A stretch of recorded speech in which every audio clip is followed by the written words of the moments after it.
Hello, welcome to Secure Talk, your trusted source of information on the latest threats, trends, tools, and technology related to cybersecurity and compliance. Hello, everybody. Welcome to Secure Talk. My name is Mark Schreiner, and I'll be your host for this episode of Secure Talk. Today, we're going to be talking with Chris Kline, who is the COO and co-founder of Bitcoin IRA. And we're going to be talking pretty much just about that. We're going to talk about Bitcoin and how you can purchase and hold it in individual retirement accounts. But before we do that, I'd like to welcome our guest. Chris, how are you today? I'm doing great, Mark. Thanks so much for having me today. It's a pleasure. Likewise. So where are you? I'm currently in Sherman Oaks, California, outside of Los Angeles. And how's the weather down there? I'm from Colorado originally, so I'm spoiled here, but it's a little chilly. About 42, 52, but Oh, wow. nothing like Wow, it was cold the last couple of days, rain. Okay, so I'm from Seattle, and I made a journey south about a month ago because we were just getting hammered with rain, and it's still going on. And now I'm actually in Fort Collins, Colorado, and it's cold, but the sun is out, and that's always nice. So anyway, That's Colorado for you. It can that's be Colorado, freezing yeah. cold and the sun will be shining. Yeah. So hey, before we dig in too deep here, could you just give a general introduction to what is Bitcoin IRA? Yeah, I mean, the name kind of speaks for itself. It's putting Bitcoin and now other digital currencies inside of a retirement plan. We opened it about 6 years ago. And basically, it's a fintech platform that allows you to open an account, fund it, and then purchase and trade digital currencies at your discretion. Now, is this any kind of IRA? Yep, Roth, traditional, SEP, simples, all those.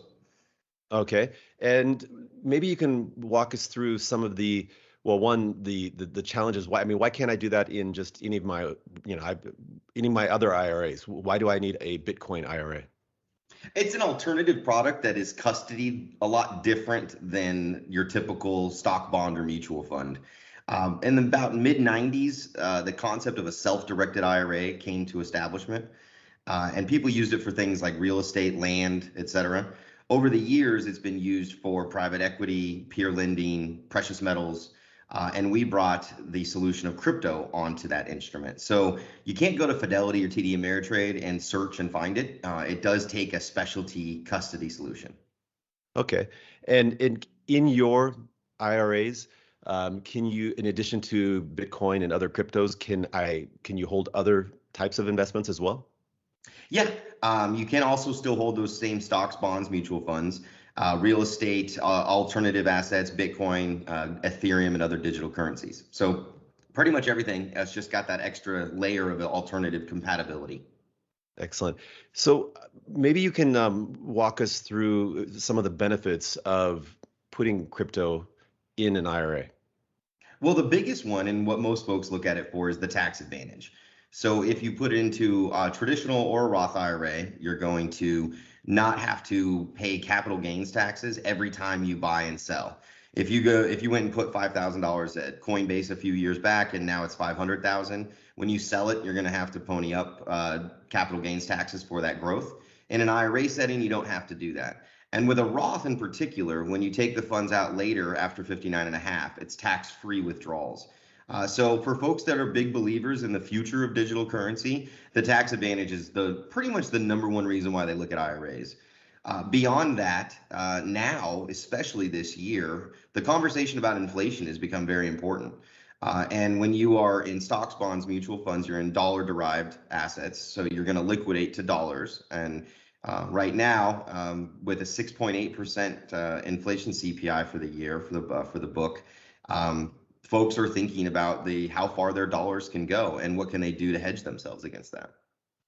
Those are some really good points. I'm just curious, a lot of states now are enacting capital gains taxes. I'm from Washington State, and from 2022, there will be a capital gains tax for certain types of gains. If I have investments in an IRA, specifically crypto, will they be subject to any of the state's capital gains, or is that do IRAs protect against that as well? Yep, they protect against that as well, because what you're doing is, and they encouraged us to do this, is you're putting money aside for the future. And so if you put it aside in a traditional IRA, you're going to be able to lower your income for that year for the amount you do contribute. So say you do 6,000, you can lower it. And then you can buy and sell and trade and get tax deferred growth, because later when you distribute it at some point, you'll be taxed in a traditional.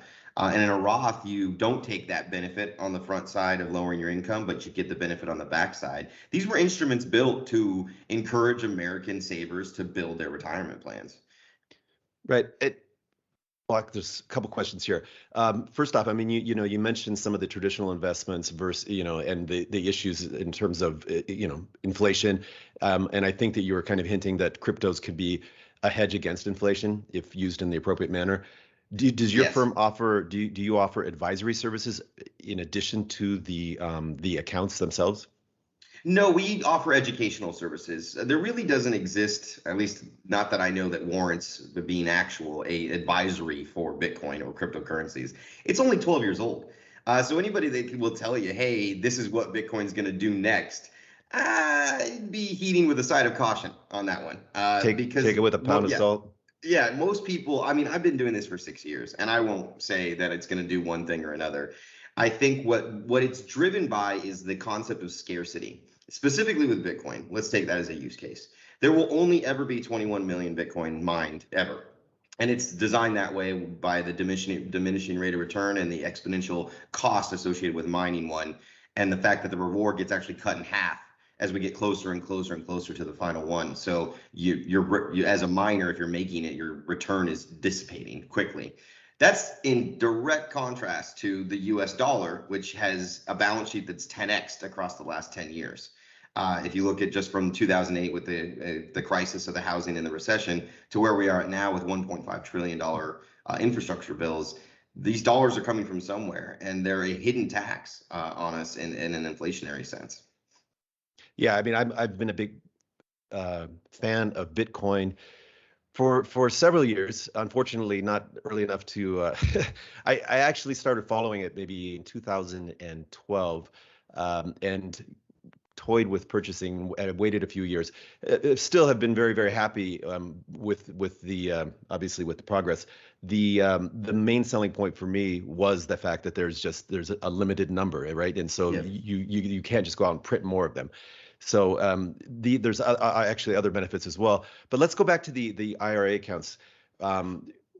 What's the actual process? I mean, with a traditional IRA account, or a typical one, I should say, it's pretty simple. I can log in, pick the stock, the mutual fund that I want to purchase, enter a buy order, and it happens. Yep. What's the process with Bitcoin or another Same crypto? thing. Yep, same thing. What we have is you can either go online or download the app.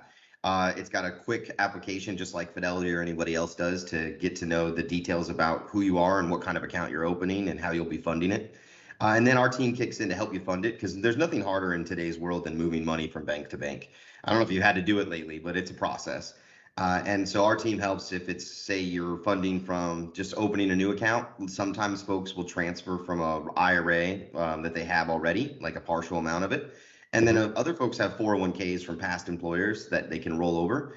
Once those funds arrive, you log back in online or at the mobile app, and you, just like you said, you'll click the coin that you want, how much of it you want, and submit.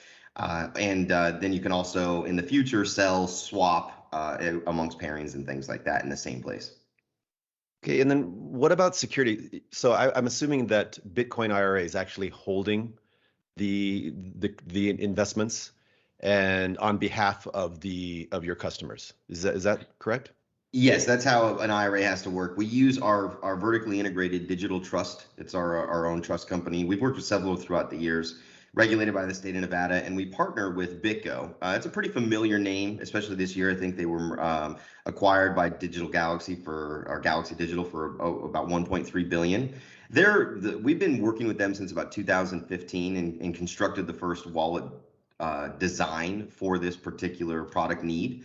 It's insured up to $100 million per wallet. It's up to standards of like SOC 2 Type 2 certification. And that's where the crypto is held offline in complete cold storage. So everything you're doing online, buying and selling it, it's just like with your stocks. Your stock certificate's not sitting there on Fidelity's site. It's not at risk. It needs to be in some storage capacity. And then settlements occur after you buy or sell. The coins move as they need to securely.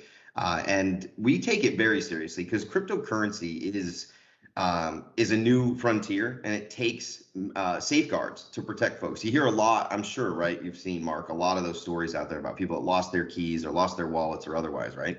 Absolutely. Yeah. Yep. So a custody solution allows you that peace of mind. And then further, when you do pass away, because we do all die someday, you will be set up with beneficiaries on the account. So it's very easy for your future generations to acquire the crypto, not sitting on like a ledger device and a safety deposit box somewhere. It's right there. They get in, the account moves over into their name appropriately, just like any other IRA account would. And now they have access to buy, sell, swap, and trade those digital currencies. Well, it sounds pretty darn simple, and I'm sure you've set it up that way. You did mention that each wallet was insured. I believe you said up to $100 million per wallet. Yes. That's actually, I mean, kind of interesting because typically I think banks, they have the FDIC insurance, which was, I think, about $200,000 per account. And investment companies, your big brokerages would offer some type of insurance per account. I've never heard of anything close to $100 million per wallet. Now, when we say per wallet, is that the same as per account, or is that when you have multiple customers in one wallet? How does that work? It's a mix of both, but insurance in the sense of cryptocurrency is a lot different than FDIC, right? It's just what you're doing is you're ensuring the security of the process, meaning that the technology that's holding that has been proven to be impenetrable and up to standards. And then you're also underwriting the people that are moving the coins, following the right procedure for them. So I can't get into too many details because it's part of like our proprietary special sauce that we've created. But when, say, you wanted to distribute down the road, so you're old and you're trying to move your crypto, in order for you to move it to your personal wallet, it's going to involve about 8 different layers of administrative controls. One of which is a video verification call with you, identifying yourself and the details of the transaction, and then a series of things called micro testing and whitelisting. So you don't just whimsically send off anything. You're first whitelisting the address and confirming everybody's on the same page. Then you're also sending micro amounts of the digital currency that's being sent, so that you can confirm TXIDs and everything goes through the chain appropriately. So it's a little bit different. You're really ensuring the process and the security and storage of it. So imagine like Brinks has those kind of coverages for each vault, so to speak. And that's because the gold is sitting there, the metal, whatever it is, the treasures are sitting behind armed guard, security, 24/7 surveillance, those things, right? That's a comparable interest, I guess, or insurance analogy you could use. Yeah, that makes it much more clear for me. Can you tell me a little bit about your fee structure and how that works? With regular brokerages, they typically charge you an annual fee, maybe say a couple $100, and then there's fees for each transaction. How does it work with crypto? Same actually. So you have to have it stored securely behind all that secure concept we just spoke about, and that insurance, right?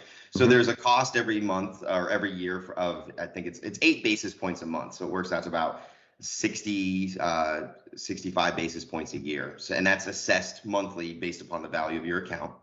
And then when you do transactions, so buy, sell, or trade, there's a 2% trading fee, just like you would see when you're buying something like a stock bond or mutual fund. There's a bid-ask spread. Gotcha. Okay, so let me ask you this. I mean, I've heard some people criticize the concept of holding crypto in a retirement account because of their concerns about volatility. And how would you respond to that? Well, my famous saying for myself is, when in doubt, zoom out. So yes, is crypto volatile? Absolutely. It's 12 years old. I have a 7-year-old daughter that thinks she's 16. She's volatile. This is part of growing up, right? We've been young boys. We were volatile. We were full of testosterone, right? We've been through those years of our lives. So there is a natural volatility as this cryptocurrency takes hold of the fabric of our lives. So yes, you have to be prepared for that. Now, most retirement holders or hodlers are looking at this in a 3 to 5 year holding period, if not more. The early adopters, I call them the engine nerds. They were NASA scientists, IBM guys that really believed in the technology and the future of crypto and what it's going to do, and they're just holding this is not money they're taking off the kitchen table or for paying their bills or their mortgage. It's their retirement.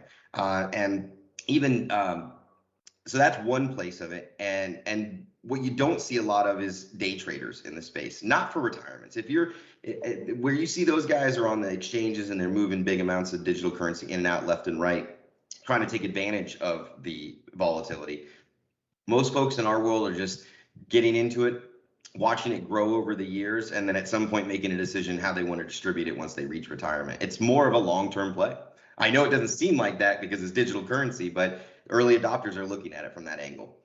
Well, yeah, and there's, I think, also a misconception that, all IRAs are held by people who are on the cusp or already in retirement. When the reality is probably the majority of IRAs are held by people who are in the workforce. They've had a company 401k, they've left that company, and they roll that into an individual retirement account. They may feel constricted in terms of what they're allowed to invest in. You're just giving them an option that, hey, you can invest in all those traditional investments, but you also have the option to invest in crypto. And it's not just a young man's game though anymore either. So that's something we noticed. 75% of our clients were born before 1976. So they're our parents' age. I'm 36, so yeah, they're about our parents' age on average. And the reason why they're looking at it is they've still got plenty of working years left and growing wealth and those types of things. But they've been through some stuff. They've been through, what's the 89 or 88 crash. You got the dot-com bubble, then you got the 2001 recession followed by the 2008 recession, and now they're facing inflation. So they're kind of making decisions like, hey, going the tried and true way of just having a traditional portfolio of stocks, bonds, and mutual funds doesn't quite work in today's economy. I've got to think outside the box. Totally makes sense. I again, coming back to that idea that crypto is risky or inherently risky. I mean, all investments basically are, and you mentioned some significant crashes and adjustments that happened in the past. I kind of, when you talk about options, for example, one of the most common replies is, "Oh, options are risky," which is a massive misconception because it just depends how you use them. Options can be actually great for mitigating risk as an insurance lever. And what you're talking about, the use of crypto it's also it's asset allocation, diversification, and it just fits part of the portfolio. But if you are going to realize significant gains, it's kind of nice to do it in a tax. What's the word? Tax avoidance? No, tax. What's shelter way? Sheltered is usually a common word. Yep, tax shelter. Yep. Well, let me ask you this: how many customers do you have right now? Currently, we have 100,000 users. We've been doing this for about 6 years. We have just about $2 billion of assets under custody. So about $2 billion worth of digital assets out there that have been put into retirement accounts. And yeah, those are the two main key points. Okay, but you did mention that your accounts can hold additional assets as well, not just the digital or crypto.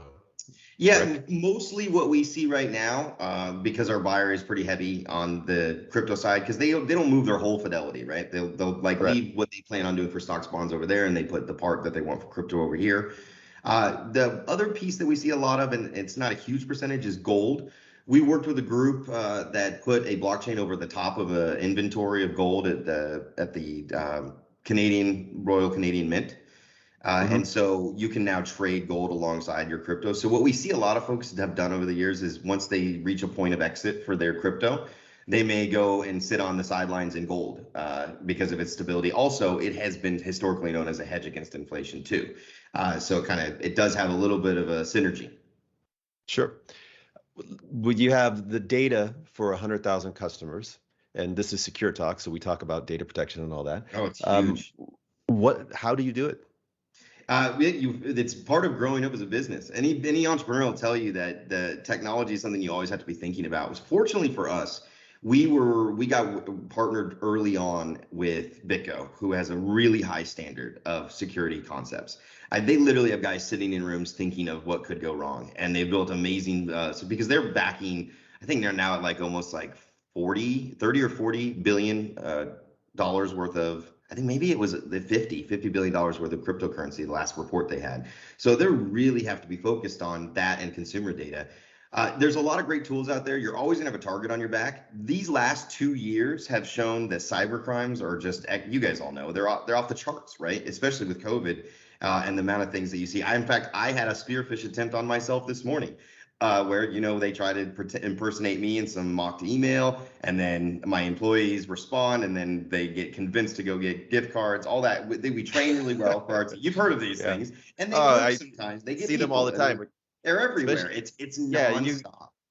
You get a new hire or an intern or somebody, and they get an email from the boss, and they're like, "Oh, I gotta do this. I gotta go get these. Oh my goodness!" And then when it's all said and done, you're like, "I can't believe that happened." But because they're consistently hitting and hitting and hitting and hitting. It's brute force across the entire spectrum now.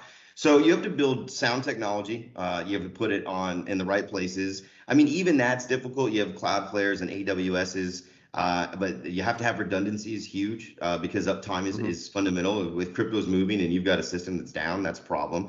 We started this without any technology, right? There was an idea, and then we had a room full of people helping clients over the phone execute trades through separate third-party softwares, and then eventually integrated everything into our own trading engine. And as that expands, uptime is huge and client security is huge. So authentication, you got it. I say if you haven't authenticated, authenticate and then authenticate again. That's a big place. And then we've even taken it back to the analog. That's part of where digital has to find a marriage. Is when a client wants to update something on their account, we actually go even with simple things like email or phone updates. We'll do a video verification call with the client, get them on the phone, match up the ID compared to the ID we have on file, have them on video, have them confirming the details.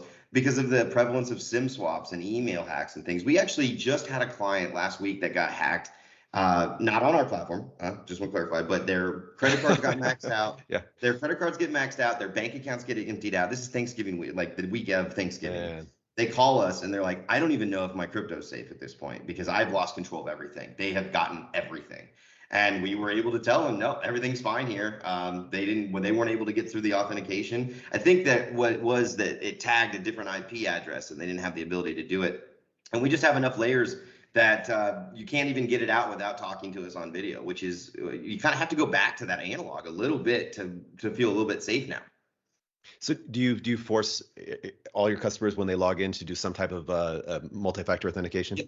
Multi-factor authentication. And then behind the scenes, the tools, I think the best tool out there I've heard of, and I think it's the one we still use, is Okta. They really built a great program of giving people options. In fact, some of our clients even have taken it as far. I know myself personally, I use YubiKeys for everything in my life. It's on my keychain, and if I need to put it into the system, and it creates like a 175 character password that I use for my wallets, I use it for my bank accounts, wherever I can. Not everybody offers support for YubiKeys. It's mostly like Authenticator, Microsoft, Google, those ones. But if you can find YubiKey, that one makes me feel the most comfortable personally. So I think that's some great advice, and I'm happy to hear that you take authentication so seriously. You're the first company that I've spoken to that will force a video authentication, and I think it's a great idea. If you don't have to wait around for it. The problem with communicating with a lot of the companies, especially in the investment space these days, when you try to get customer service on a call, it's almost impossible.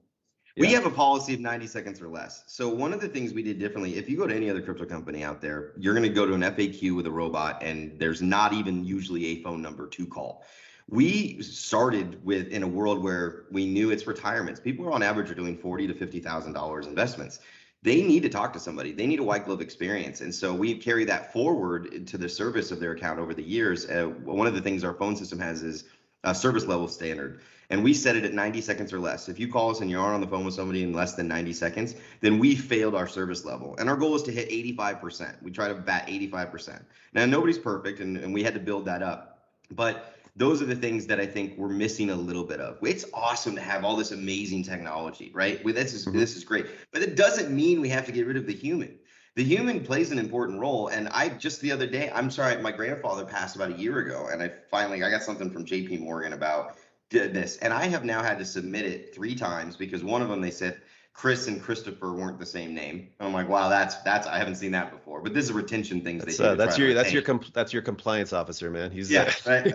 Exactly. But I had to call to do something. It was 2 hours. I was on hold, and there's nothing you can do. You have no choice. It's banks, and that's part of I think where you see this disruption of crypto is it has this decentralization factor to it. It's a different way of looking at money, and it's also a different way of looking at finances and interpersonal finances between each other. Most banks, let's look at 5 years ago, some were calling it a fraud, some were calling it funny money. Now they're all building programs and platforms on how to support it. So, I guess you hustle till your haters ask if you're hiring, right? Yeah, absolutely. Well, that brings up the next question. Why can't some of these traditional players just offer the same?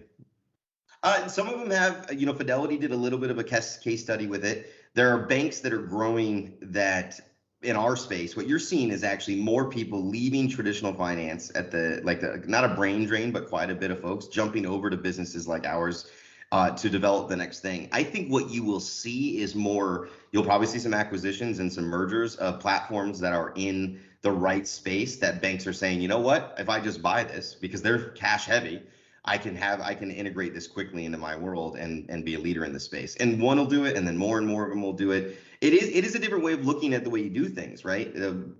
Protecting stock certificates and zeros and ones is one thing. Protecting billions of dollars of digital currency that's not like cash in the bank, and it can be moved inappropriately, and it can be risk at a greater risk, and it has a bigger target on its back. That's a whole new ballgame that it does take a specialty to.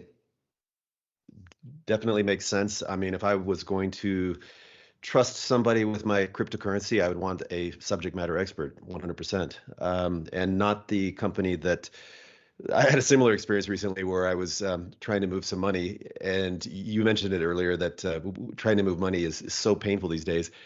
Wasn't a huge amount, but it was meaningful, and the process just goes on and on and on. And I mean, I don't have hours to sit there and wait for somebody to come on and send me another document that I've already completed several times. But whatever, yeah. So definitely would want to go with the subject matter expert. So let me ask you this: maybe you could tell us a little bit about where you're at in terms of company size, your funding situation, and what are the plans for 2022?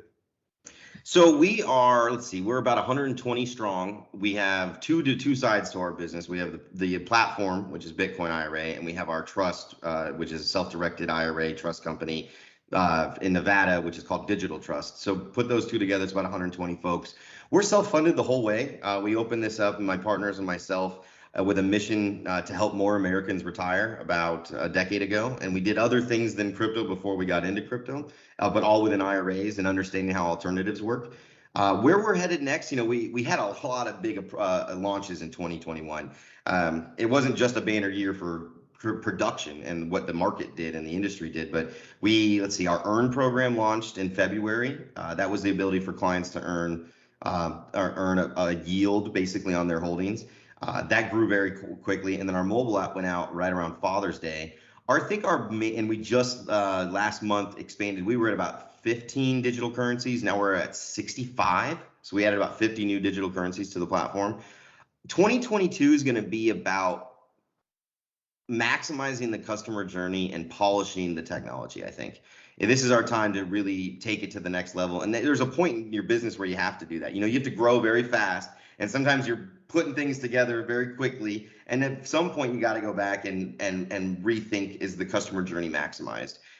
Can we make changes not just for systems facing the client, but also internal? What can we do differently? That'll be a big place where we'll be focused. And I think we're going to be in quite a treat for 2022, that you're going to see even greater expansion of digital currency. So we're going to stay busy, stay growing. We are integrating. I know one thing that we started doing a couple of years ago, we're going to beef it up, is our Saver program. There's a lot of folks that are maybe younger that just want to get started, but a $6,000 drop is not feasible to open up your new account, so to speak. So we help them break it out into monthly payments and have it come out automatically, and then they can invest it. That just is in more technology integrations, and you got to go through the checklist to get there. But that's kind of where we're at. We're just going to keep helping more Americans retire. That's a pretty noble goal. Just a couple more questions. You mentioned the addition of how many currencies now? Can you 65. 65. What's your vetting process for determining whether or not you want to allow that currency to be held by your customers? The in biggest this? thing for us, the biggest thing is it compatible with our system, and can we provide it in a sense of an IRA that it makes sense? So you have to have wallet support, right? So if it's not going to be held secure behind those same wallets that we constructed years ago and have mastered since with BitGo, it's probably a non-starter, because you want to keep the asset as safe as possible. There's a lot of assets that can be held where they offer it on their own wallet. You know, it's like some XYZ token that wants it on and you hold it. And that always is a little red flag for me, because if it's not compatible to third-party wallets, it's somewhat closed system, which crypto is all about transparency and open systems. And then you need to have liquidity. You need to have, we use mostly OTC providers, partners that are allowing us to trade off exchange. You don't really like to be buying and selling on exchange. That's where there's some risks. So using OTCs and them have offered this liquidity, because you don't want to put somebody in something that 10 years down the road, or even 10 months down the road, it's illiquid. You know, we had an illiquid moment that took place with Ripple in 2020, right? There was, or at the beginning of the year, basically became not tradable. So we had to go through a process of notifying clients, re-notifying clients, telling them, hey, here's the fail-safe state. You have to, if you don't, this could be locked up, and we don't know how long it would be locked up for. You don't want to have those headaches with thousands of account coins. So early on, it was a much slower process, but in the last 2 years, crypto's field has exponentially grown, and market cap, having OTC providers that would provide liquidity, and wallets having the support necessary, made us feel comfortable to add more coins. Still, I would say that's, I think 60%, 70% is in the two majors, which is Bitcoin and Ethereum these days. So people are dabbling in the other coins. They're not going, you're still seeing the major held assets over time of Bitcoin and Ethereum. Okay. What regulatory agencies do you have to report to or follow their, kind of regulatory guidelines? Yep, that's a great question, because it's part of why we integrated our trust company. We're regulated by the state of Nevada, which is a banking state. Like most every bank that you see out there, there's about 5 states that are heavy in banking regulation, and they open up shop in those places, and that's where they get licensed. So we got our trust license from the state of Nevada banking charter earlier this year. Before that, we would work with other groups. What that means is that we are accountable to them for all of our banking practices, customer protection practices, security practices, the gauntlet, everything. And we're audited at a whim at any time on what we're holding, how we're holding it, how we're recording it, reconciling it. So that's really what defines custody. And then beyond that, our partners, like our liquidity partners, many of them are regulated by it's an open game right now with regulation there. The CFTC, SEC, these are all groups that are kind of looking at how are we going to regulate this space, which is why we're having congressional conversations on the Hill, right? This past week. And we applaud regulation. We lived through 2018, where part of what went wrong was it was crazy Wild West. Everybody had an ICO. There was this token. It was a breeding ground for fraud and scrupulous people. What they did at that point in time was they basically just kind of cooled off the entire industry by not allowing anybody to advertise that was doing anything crypto. Basically, the big players, Facebook, Google, they shut down advertising for anybody that was a crypto company. That weeded out the guys that weren't there for the right reasons. And what you've seen since is the next evolution of growth here is companies we've got great minds building amazing companies that are going to define the future of finance here and abroad. You see, what's happening globally is so exciting for me. I don't know if you've stayed up with El Salvador and now Zimbabwe and a handful of other countries. Bitcoin's going to do a lot for American consumers against inflation, I think, and as a future of finance. But what it might do for the third world left behind is going to be, in my opinion, just revolutionary and amazing for human empowerment. Well, talk a little bit about that. So obviously El Salvador created its reserve currency earlier this year, and it's an experiment, right? This is one of probably the greatest financial experiment we'll see in our lifetimes. These are things that we read about, but it's happening. And so far it's expanded. Remember how underbanked that place has the second lowest GDP, more people living below the poverty line than anywhere else in the world, mostly indigenous, off the grid type folks that don't have banks. There's no banking infrastructure there. And they've been able to flip the script, and you're seeing now what you won't see right away. You're seeing engagement, and you're seeing that it's good. It's been healthy for people as they now have traditional finance, which opens up options for credit and all these other things. That's what makes economies grow. And then simultaneously, they're really centering their infrastructure around it. So they're going to be able to bring in large amounts of foreign direct investment as this continues to grow. They even mined their first Bitcoin with volcanic power. Now, El Salvador has been plagued with volcanic problems for years, right? Like this is, I mean, they live on a volcanic soil. And so, which is great for growing things, but not so great when the thing erupts. And so being able to harness that power and do something, it really flips the script on what they can do. And it's a young president that's down there that's really trying to change the legacy of his country.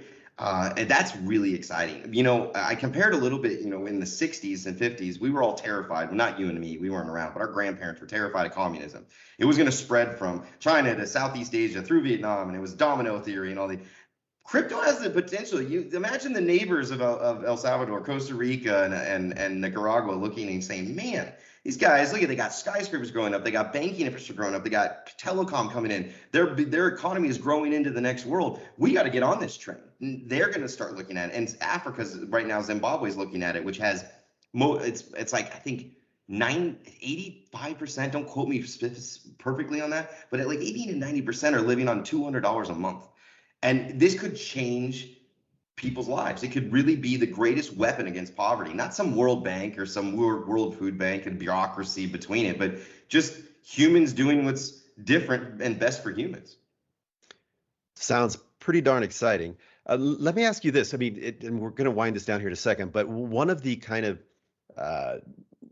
most commonly, I don't know, commonly heard complaints about Bitcoin and the other cryptos is, you know, it's kind of a pyramid scheme. People are investing and then more people coming in, but nobody's actually transacting or using the cryptos to do transactions. What are you seeing in terms of actual Bitcoin or other cryptocurrencies being used for transactions, and where is that accelerating, if any place? Yeah, the first place you saw was big ticket items. So last year and in 2019, you started seeing real estate. Like there was like a guy in Miami that sold a $6 million loft that would only take Bitcoin. So that was like the beginnings of it, and then you start seeing that like athletes and celebrities and others that are asking to get paid in digital currency. And right now it's aggregation. Like I had an old guy at the Starbucks down the street from my house ask me this exact thing the other day. And I looked at him, I said, well, you going to bring a bar of gold out of your safe and shave off a little piece for your coffee this morning? And it clicked for him. It's like, this isn't meant to be. There's 21 million of them. If this thing keeps going up in price, I don't want to spend it, because if I spend $5 today, that could be $500 next year. And so other coins like Litecoin, Cardano, Zcash, these have been designed for more of a monetary exchange. There's more of them that are being created, so it's a higher supply. It's easier to mine, and they can do more transactions per block, which means they can compete with the likes of Visa and otherwise.